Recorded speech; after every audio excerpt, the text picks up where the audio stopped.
अस्सलामुअलैकुम, मैं इमदाद सुमरो। एक अच्छी खबर है कौम के लिए, एक अच्छी खबर है पाकिस्तान की सियासत के लिए, एक अच्छी खबर है मुत्तहिदा कौमी मूवमेंट के लिए, और एक सवाल है इमरान खान के लिए जो उनसे उनके साबिक इत्तेहादी पूछ रहे हैं।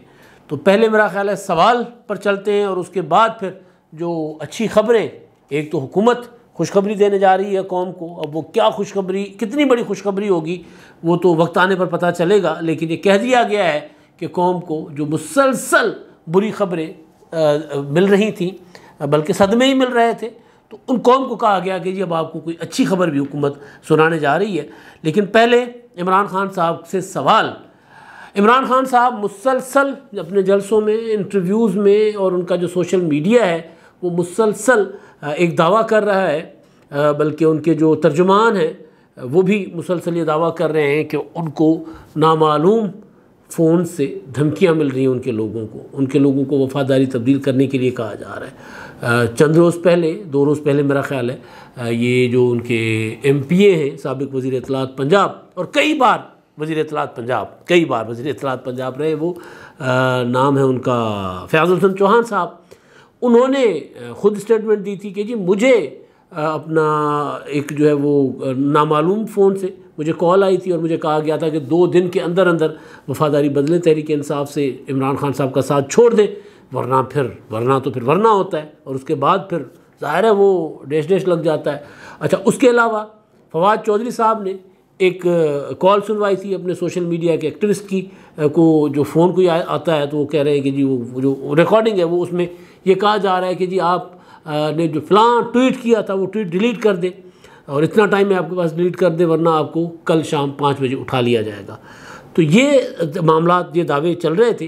तो इतने में चौधरी शुजात हुसैन साहब जो हैं उन्होंने मीडिया से गुफ्तगू की थी परसों इस्लामाबाद में, और उन्होंने उनका जो वो ये पूछ रहे हैं इमरान खान साहब से कि जी इमरान खान साहब बताएं कि उनको ये धमकियां कौन दे रहा है, नाम बताएं कि उनको नामालूम, वो कौन नामालूम है जो उनको फ़ोन कर रहे हैं।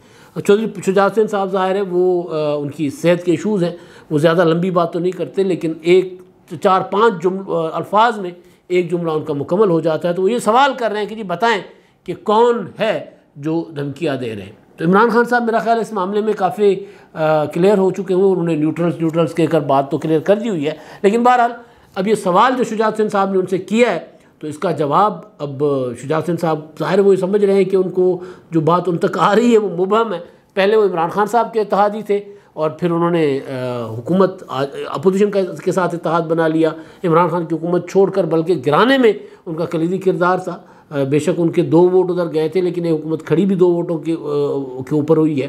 तो वो 2 वोटों की अक्सरियत ही सही, लेकिन चौधरी शुजात हुसैन साहब का इस मामले में किरदार जो था वो इंतहाई अहम था, क्योंकि उनके जो भाई बड़े तो हैं उनसे उम्र में, लेकिन जो उनकी पॉलिटिकल पोजीशन है या ख़ानदान के अंदर जो उनकी पोजीशन है वो ज़ाहिर शुजात हुसैन साहब से छोटे कहलाते हैं। छोटे चौधरी, हम जब जाते हैं ना अक्सर नज़रुल्लाह हाउस पर या उनसे बात होती है तो छोटे चौधरी और बड़े चौधरी का कहकर बात होती है, जी छोटे चौधरी साहब हैं कि नहीं, जी छोटे चौधरी साहब जब स्टेटमेंट है या बड़े चौधरी साहब की स्टेटमेंट है, इस तरह की बात होती है। तो जो छोटे चौधरी साहब हैं, परवेज़ इलाही साहब, उन्होंने तो इमरान खान साहब की सिलेक्शन की थी, इधर वादे वईद भी कर लिए, वजारत आला भी ले ली, अपना मुआहदा होने पर दुआए खैर भी हो गई, मिठाइयाँ भी खा ली, और फिर जाकर पहुँचे वो उधर बनीगाला, और बनीगाला जाकर उन्होंने इमरान खान साहब को कहा, इमरान खान साहब ने कहा कि जी आप हमारे वज़ीर आला हैं, और उन्होंने क्या कहते इमरान खान साहब ने कहा कि ठीक है जी, परवेज़ इलाही साहब ने कहा ठीक है जी आप हमारे वज़ीर आज़म हैं, हम आपको वोट देते हैं। और उसके बाद फिर इमरान खान साहब आजकल बहरहाल वो ये कह रहे हैं कि जी मैं ब्लैकमेल हुआ चौधरी परवेज़ इलाही के हाथों। अभी इत्तेहाद तो उनका है, तो वो उनके उस फैसले के बावजूद शुजात हुसैन साहब ने जो वादा किया था वो फिर निभाया अपने बेटे को और अपना तारिक बशीर चीमा साहब को। उन्होंने कहा कि जी आपने जाकर हुकूमत का साथ देना है, हुकूमत के इत्तेहाद में बैठना है। अभी तक देखिए PTI के लोग जो हैं, जो उन्होंने वोट किया था इनराफ करके पंजाब में, तो वो तो DC हो गए, लेकिन मुस्लिम लीग कायदे आज़म वाला मामला अभी तक ठीक वो हल नहीं हो रहा कि मुस्लिम लीग कायदे आज़म के किन लोगों ने इनराफ किया है। वो जो अपोजिशन में बैठे हुए हैं, मोनिस इलाही हो गए और दूसरे हुसैन इलाही हो गए और एक खातून जो MNA है उनकी, उन्होंने इनहराफ किया है पार्टी के फैसले से, क्योंकि पार्टी के सरबराह तो शुजात हुसैन है और शुजात हुसैन साहब ने तो फैसला किया था कि हमने हुकूमत का इसका इत्तेहादियों का साथ देना है, मुस्लिम लीग नून का और पीपल्स पार्टी का और मौलाना फजल रहमान का साथ देना है। तो उसको इनहराफ उस फैसले का किया मोनिस इलाही ने, हुसैन इलाही ने और वो खातून जो MNA उन्होंने, और फिर पंजाब में उसका इनहराफ हुआ वो किया परवेज़ इलाही साहब ने और उनके बाकी जो 9 अरकान हैं, यानी टोटल 10 अरकान मुस्लिम लीग कायदे आज़म के, उन्होंने इनहराफ किया। लेकिन बहरहाल तो उनके मामले पर कोई डीसीट होने वाला मामला, अगर हुसैन इलाही ने, मोनिस इलाही ने और वो खातून MNA ने इनहराफ किया है तो वो उनको डीसीट होना चाहिए, और अगर चौधरी सालिक ने और चौधरी तारिक बशीर चीमा ने इनहराफ किया है तो उनको डीसीट होना चाहिए। लेकिन मुस्लिम लीग कायदे आज़म का कौमी असम्बली में जो पार्लियामेंट्री लीडर थे वो तो थे तारिक बशीर चीमा, और मुस्लिम लीग कायदे आज़म के सरबराह चौधरी शुजात हुसैन। तो उनका फैसला था कि हमने जाना है अपना इत्तेहादियों के साथ, इमरान खान की हुकूमत के अगेंस्ट हमने जाना है और जो नई हुकूमत बननी है उसका हमने हिस्सा होना है। तो ये मामला भी अजीब व गरीब किस्म का फंसा हुआ है। तो बहरहाल तो वो शुजात हुसैन साहब जो हैं, जो अक्सर कहा करते थे कि जी हमें जब तक फ़ोन नहीं आएगा हम फैसला नहीं करेंगे, तो उन्होंने फैसला कर लिया था इमरान खान का साथ छोड़ने का। वही सवाल कर रहे हैं इमरान खान साहब से कि जी बताएं आपको फ़ोन आ कहाँ से रहे। तो मैंने भी 1-2 बार ये सवाल उठाए थे कि जी ये तो पाकिस्तान की सियासत में ये रहा है। बज़ाते ख़ुद इमरान खान साहब जो हैं वो तो बजट तक फ़ोन पर पास करवाते थे कि जी मेरे बंदों को फ़ोन करें, मुझे वोट नहीं दे रहे, मुझसे पैसे मांग रहे हैं, वो तो फंड्स मांग रहे हैं, या जो इलेक्शन इस्लाहात का बिल है वो मुझे मंजूर करवा दें, मेरे इत्तेहादी जो है मेरे साथ राज़ी नहीं है, इत्तेहादी जो है मुझे ब्लैकमेल कर रहे हैं। तो फिर उधर से फ़ोन आ जाता था। तो खान साहब के दौर में तो मुस्लिम लीग कायदे आज़म वालों को फ़ोन आते थे। अब वही मुस्लिम लीग कायदे आज़म इमरान खान साहब से पूछ रही है कि कौन कर रहा है फ़ोन, वो जिनसे आप हमें करवाया करते थे या कोई और है। तो ज़रा सवाल का जवाब तो इमरान खान साहब को बहरहाल देना पड़ेगा।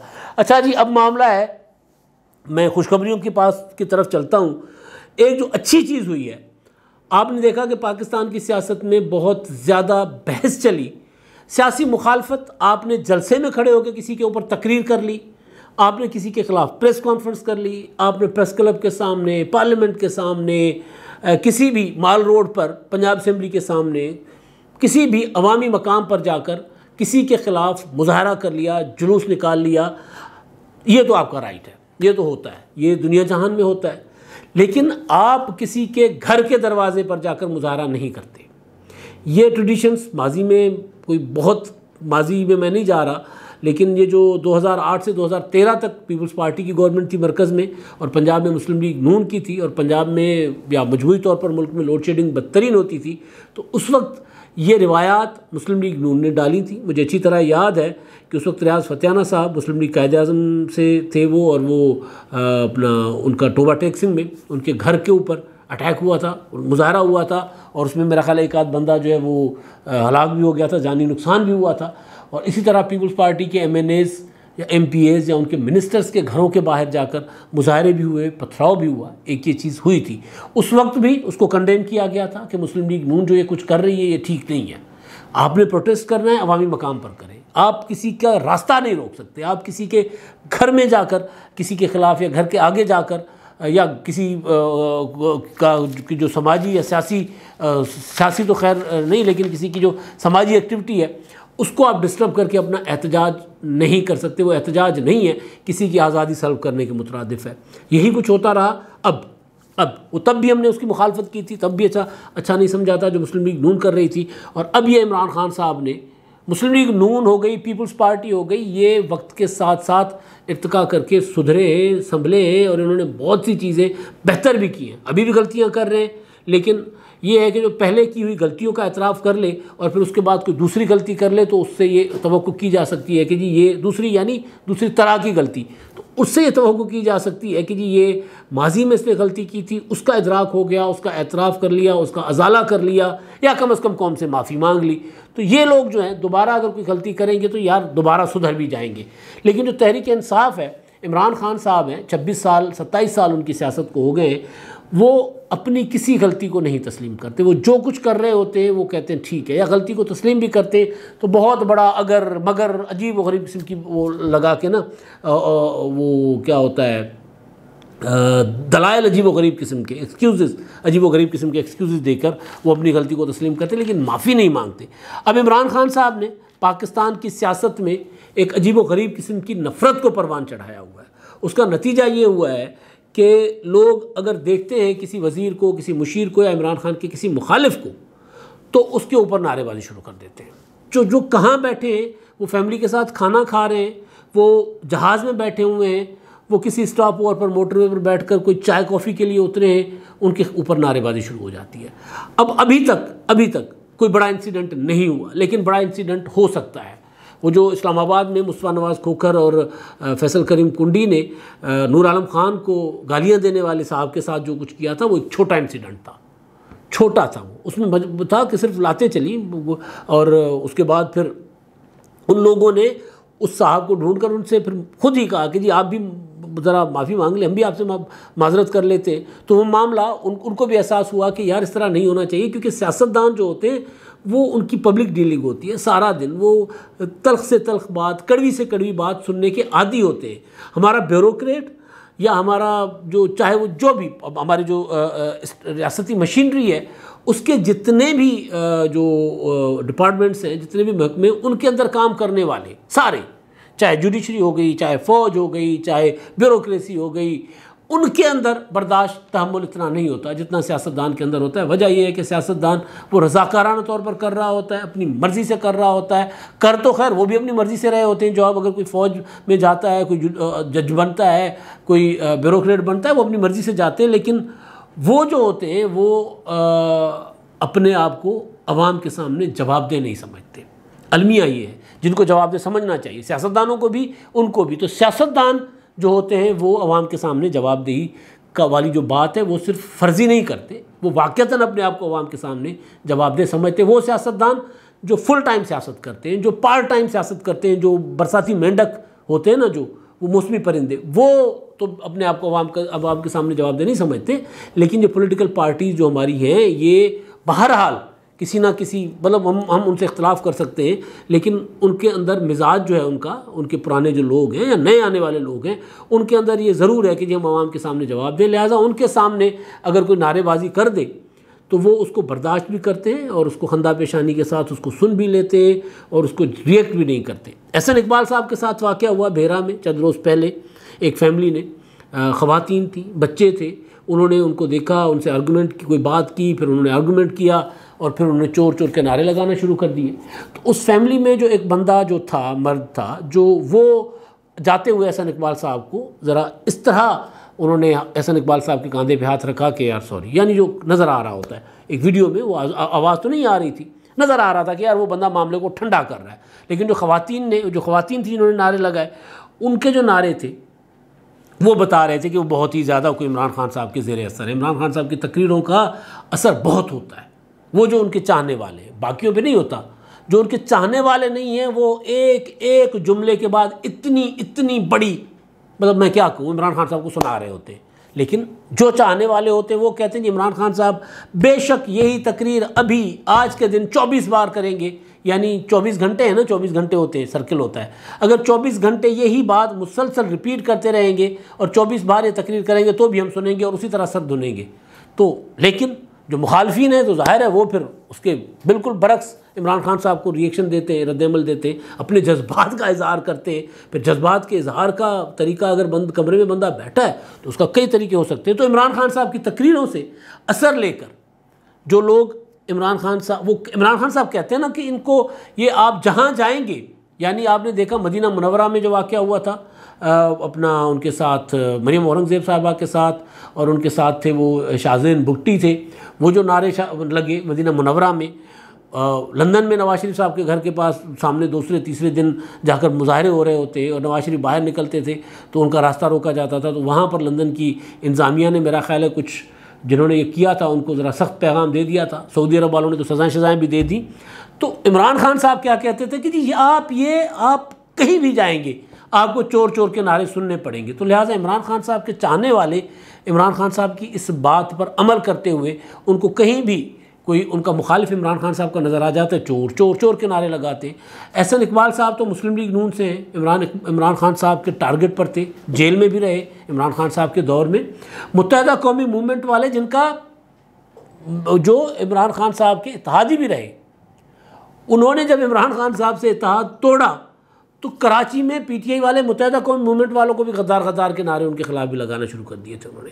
तो एक अजीब व गरीब किस्म की इमरान खान साहब ने एक कौम को, या क्या कहे कि नई नस्ल को उन्होंने वो कर दिया है, गदला कर दिया, पॉल्यूटेड कर दिया हुआ है, लोगों के जहन जो है आलूदा कर लिए इमरान खान साहब ने। तो उसका वो जो वाक़या हुआ, इसमें अब वाक़यात हो जाते हैं, गलती इंसान कर जाता है, हालात आपको किसी भी उसमें बहकावे में ले जा सकते हैं, आप हालात के बहकावे में आ सकते हैं। लेकिन अच्छी चीज़ ये होती है कि आपको अगर एहसास हो तो फिर उसका एहसास का इजहार भी किया जाए। अब हुआ ये है कि एहसन इकबाल साहब ने ट्वीट किया है, वो जो फैमिली जिन्होंने नारे लगाए थे वो नारों वाले एहसन इकबाल साहब के पास चल कर गए, उन्होंने उनसे माजरत की। अब इन्होंने जो हरकत की थी, अब जाकर माजरत कर ली तो उनकी हरकत धुल गई। अब ये लोग बड़े लोग बन गए मेरी नज़र में। अब आपने गलती कर ली, गलती करना कोई गलती हो जाती है, आप गलती करते हैं, गलती के ऊपर फिर पशेमान होने के बजाय आप उसका ढीठ बनकर उस पर आर्गूमेंट करते रहें इमरान खान साहब की तरह, तो ये कोई बड़ापन नहीं होता। बड़ापन ये होता है कि आपने अगर गलती कर ली, आप उसकी माजरत कर लें, उसका एतराफ़ कर लें, आप बड़े हो जाते हैं। यही होती है अज़मत इंसान की। तो एहसन इकबाल साहब ने ट्वीट किया है कि भेरा वाक़े में मुलविस फैमिली ने नारोवाल आकर मुलाकात में अपने अमल पर माजरत की, पछतावे और शर्मिंदगी का इजहार किया। मैं पहले ही उनके ख़िलाफ़ कानूनी चाराजोई ना करने का ऐलान कर चुका था। हम सब पाकिस्तानी हैं, एक दूसरे से इख्तिलाफ़ के हक़ को नफ़रत में तब्दील नहीं करना और बाहमी एहतराम कायम रखना है। अब ये जो एहसन इकबाल साहब के पास वो चल कर गए हैं, उसमें ज़ाहिर है उनको हुआ होगा, लोगों ने कहा होगा, फैमिली ने कहा होगा कि यार ये हरकत नहीं करनी चाहिए, मिलने जुलने वालों ने कहा होगा कि यार देखें मीडिया पर क्या चल रहा है आपके लिए, और उनको भी एहसास हुआ होगा। लेकिन जो चीज़ जो इनको लेकर गई, मैं ज़ाहिर में अंदाज़ा ही लगा सकता हूँ ना इस मामले पर, जो चीज़ इनको एहसन इकबाल के घर पर या नारोवाल लेकर गई इस फैमिली को, अब ये बड़े लोग हैं, इनको जो लेकर गई वो हुआ होगा एहसन इकबाल साहब के उस ऐलान का असर, जिसमें उन्होंने कहा था कि जी मैं इनके ख़िलाफ़ कानूनी कार्रवाई नहीं करूँगा, कि ख़वातीन हैं, बच्चे हैं, मैं नहीं चाहता, मेरे पास कानूनी हक़ है लेकिन मैं नहीं चाहता कि मैं इनके ख़िलाफ़ कोई कानूनी कार्रवाई करूँ। ये लोग पीटीआई में शामिल रहें, उनका राइट है। कोई लोग मुस्लिम लीग नून में रहना चाहते हैं, पीपल्स पार्टी में, मुत्तहिदा कौमी मूवमेंट में, किसी भी जमात में, आपका राइट है। लेकिन ये हक़ आपका नहीं है कि आप रास्ता रोकें किसी का, अपने मुखालिफ का, ये आपका राइट नहीं है। मैं पहले भी कह चुका हूँ कई बार कि अगर इमरान खान साहब की इस तरबियत के जवाब में उनके मुखालफिन अपने लोगों को यही तरबियत देना शुरू करें, तो उनसे इमरान खान साहब से ज़्यादा पुराने हैं, ज़्यादा तेज़ हैं, और लड़ने वाले लोग इमरान खान के मुकाबले में उनके पास ज़्यादा हैं। तो इमरान खान साहब फिर मुकाबला नहीं कर पाएंगे। इमरान खान साहब के MNAs, MPAs, साबिक वज़रा, बनी गाला, ज़मान पार्क, ये फिर लड़ाई बहुत आगे तक चली जाएगी। तो इन्होंने जो जेस्चर दिया है, ये जो इस फैमिली ने ये अच्छा काम किया है और इसी तरह होना चाहिए। अच्छा जी, अब दूसरा मामला है जो पाकिस्तान की सियासत के हवाले से अच्छी खबर है, उस पर मैं बाद में आता हूँ। पहले खुशखबरी है कौम के लिए। ये वज़ीर आज़म शहबाज शरीफ साहब ने बात की थी और फिर हमज़ा शहबाज साहब ने भी उसको दोहराया है। और हमज़ा शहबाज साहब ने कहा है कि जी वो आलमी मार्केट में, क्योंकि पेट्रोलियम की कीमतें तेज़ी से कम हुई हैं, उन्होंने कहा कि इसके असरात जो हैं वो हम पाकिस्तान की आवाम तक मुंतकिल करेंगे और जल्द कौम को पेट्रोलियम की मसनूआत कम करने की खुशखबरी सुनाई जाएगी। और मुस्ता इस्माइल साहब ने तो 2-4 दिन पहले कहा था कि जो कुकिंग ऑयल है, खुर्दनी तेल है, उसकी कीमतें भी आलमी मार्केट में, या हमें वो क्योंकि आ नहीं रहा था पाकिस्तान में बलई शाह वगैरह से, तो वो जो रुकावटें थीं या जो वजूहत थी तेल की कीमतें बढ़ने की, खुर्दनी तेल की, तो वो ख़त्म हो गई है, लिहाजा उसकी कीमतें भी कम होंगी। अब जो अजाब महंगाई का इस हुकूमत ने कौम पर लाद दिया हुआ है, उसमें लोगों को अगर रिलीफ मिलेगा तो ज़ाहिर है खुशखबरी है। कोई एहसान नहीं है लोगों पर, लेकिन अगर हुकूमत ये अपना 250 तक पेट्रोल को ले गई है और ये 200 तक ले भी आए तो भी लोगों को कुछ तो रिलीफ मिलेगा। हालांकि वो जो पुरानी कीमत तो बहाल हो जाए वो तो क्या ही बात है, लेकिन बहरहाल एक चीज़ है कि हुकूमत कह रही है अपनी ज़बान से कि जी हम लोगों को खुशखबरी सुनाने जा रहे हैं, थोड़ी सी तकलीफ़ लोगों की कम करने जा रहे हैं। अच्छा, अब आखिरी मामला है सियासत का, और वो है अपना मुत्तहिदा कौमी मूवमेंट के हवाले से खुशखबरी का। मुत्तहिदा कौमी मूवमेंट जो है, सियासत वाली तो मैं बात कर गया, मुत्तहिदा कौमी मूवमेंट के हवाले से फ़ारूक सत्तार जो मुत्तहिदा कौमी मूवमेंट के साबिक़ कन्वीनर और फिर मुत्तहिदा कौमी मूवमेंट से निकाल दिए गए, फिर उन्होंने मुत्तहिदा कौमी मूवमेंट के तमाम धड़ों को उनको मुत्तहद करने के लिए अपना एक कमेटी बनाई हुई थी, एक तहरीक उठाई हुई थी। वो NA 245 पर इंतखाबात हो रहे 17 जुलाई को, तो उन इंतखाबात में उन्होंने कागजात जमा करवाए थे। अब कल ख़बर आई है, फ़ारूक सत्तार साहब ने कहा है कि जी मैं जो मुत्तहदा कौमी मूवमेंट के कैंडिडेट हैं यानी आज़ाद हैसियत में, तो उन पर उन्होंने कहा कि जी मैं गैर रस्मी तौर पर हिमायत का ऐलान करता हूँ मुत्तहदा कौमी मूवमेंट के कैंडिडेट। उनके हक़ में वो हैं मुईद अनवर साहब, उनके हक़ में उन्होंने ऐलान किया है कि जी मैं उनके हक़ में दस्तबरदार हो रहा हूँ। ये मुत्तहदा कौमी मूवमेंट के लिए एक अच्छी खबर है, क्योंकि मुत्तहदा कौमी मूवमेंट जो है वो पहले 2 हिस्सों में तकसीम थी, एक मुत्तहदा कौमी मूवमेंट, एक महाजर कौमी मूवमेंट। लेकिन फिर उसके बाद PSP बनी, फिर अल्ताफ़ हुसैन साहब की वो जो तकरीर थी, उस तकरीर के बाद फिर बहादुराबाद, फिर एक और पता नहीं 2-3 मुत्तहदा कौमी मूवमेंट्स बन गई थी। तो फिर उसमें अपना फ़ारूक सत्तार साहब अलग हो गए थे, फिर वहाँ पर आमिर अहमद ख़ान, आफाक, वो लोग थे, आमिर अहमद ख़ान और दूसरे, उन्होंने मुत्तहदा कौमी मूवमेंट को चलाने की कोशिश की। सबका नुकसान मुत्तहदा कौमी मूवमेंट को ये हुआ कि उनकी जो मेजॉरिटी थी वो सुकड़ कर रह गई। MQM लंदन अलग बनी हुई है, वो अलग से इंतखाबी अमल का बाइकआउट तो वो नहीं कर सकते, लेकिन उनको ज़ाहिर है वो पाबंदी है उन पर, इंतखाबात नहीं लड़ सकते अल्ताफ़ हुसैन की तकरीर की वजह से या जिस तरह की वो चीज़ें कर रहे हैं। तो बहरहाल ये चीज़ जो है 245 के हवाले से बड़ी खुशाइंद होगी। मुत्तहदा कौमी मूवमेंट के अपना फ़ारूक सत्तार साहब जो हैं, जब ये इंतखाबात हुए थे 2018 में, इस नशस्त पर आमिर लियाकत साहब जीते थे। आमिर लियाकत साहब ने वोट लिए थे 56,615। अब वो फौत हो गए, उनकी वजह से, उनके इंतकाल की वजह से 17 जुलाई को इंतखाबात होने जा रहे हैं यहाँ पर, 27 जुलाई को माजरत, पहले शायद 17 किया गया होगा, 17 वो लाहौर वाले पंजाब के इंतखाबात की वजह से गिडमिट कर गया। और फ़ारूक सत्तार साहब ने जो हैं वो अपना वोट लिए थे 35,247। अब सूरत हाल ये है कि यहाँ पर अगर ये दोनों मिल जाते हैं और PTI को क्योंकि जितवाया गया था 2018 में, और उसके बाद अभी जो 240 पर इंतखाबात हुए वहाँ पर PTI ने इंतखाब में हिस्सा नहीं लिया था। PTI एक तरफ कौमी असम्बली से बाइकआउट अपना रिज़ाइन करके बैठी हुई है, और दूसरी तरफ इमरान खान साहब ने 240 पर जो पीछे 16 जून को इंतखाबात हुए थे उसमें उन्होंने हिस्सा नहीं लिया था PTI ने। तो फिर इमरान खान साहब ने PTI के अपने जो सिंध के थे सदर अली जैदी, उनकी क्लास लॉस ली थी कि जी आपने इंतखाबात क्यों छोड़ दिए। वहाँ पर TLP और MQM का मुकाबला हो गया था, और MQM 10,683 वोट MQM ने लिए थे और TLP ने 10,618 वोट। बड़ा करीबी मुकाबला था। तो वहाँ पर फिर इमरान खान साहब ने क्लास ली, तो फिर कौमी असम्बली से रिज़ाइन के बावजूद अब PTI जो है इस हल्के पर इंतखाबात लड़ रही है। लेकिन मुकाबला यहाँ पर कहा जा रहा है कि MQM और PTI का होगा। पीपल्स पार्टी 2018 में बहुत पीछे थी, इसमें मुस्लिम लीग नून के भी पीछे थी। मुस्लिम लीग नून चौथे नंबर पर थी। TLP ने यहाँ पर और MMA ने, यानी वो जो मुत्तहदा मजलिस अमल, उनके कैंडिडेट्स ने 20,000 प्लस वोट लिए थे। तीसरे नंबर पर वो थे, चौथे नंबर पर थी मुस्लिम लीग नून और 5वें नंबर पर पीपल्स पार्टी थी। लिहाजा यहाँ पर इंतखाबात जो हैं उसमें मुत्तहदा कौमी मूवमेंट का पलड़ा भारी हो गया हुआ है। फ़ारूक सत्तार ने हिमायत का ऐलान कर दिया है, तो PTI यहाँ पर पिटती हुई नज़र आ रही है। और ये वाला जो इत्तेहाद, ये इत्तेहाद या ये जो हिमायत है, इसका असर जो इंतखाबात हैं उससे पहले होने जा रहे हैं 24 को कराची और हैदराबाद के, उस पर भी पड़ेगा। वो हैं बल्दियाती इंतखाबात। तो बल्दियाती इंतखाबात में भी मुत्तहदा कौमी मूवमेंट को टुकड़ों टुकड़ों में तकसीम रहने की वजह से नुकसान हुआ। सिंध के जो शहरी बड़े शहर हैं कराची और हैदराबाद के अलावा नवाबशाह, सक्खर, मीरपुर ख़ास, वहाँ पर मुत्तहदा कौमी मूवमेंट अपनी पुरानी पोजीशन नहीं ले सकी। मुत्तहदा कौमी मूवमेंट का वहाँ पर सफाया हो गया। तो उसी वजह से मुत्तहदा कौमी मूवमेंट के अंदर ये एहसास पैदा हुआ कि इंतखाबात कम अज़ कम जो लोग आप हमारे साथ मिल सकते हैं, यानी फ़ारूक सत्तार हो गए, इस तरह के लोग, तो उनको अपने साथ मिलाएं और अपनी पुरानी पोजीशन पर वापस आने की कोशिश करें। तो अच्छी चीज़ हुई है मुत्तहदा कौमी मूवमेंट की सियासत के हवाले से। अब तक के लिए इतना ही। अल्लाह हाफ़िज़।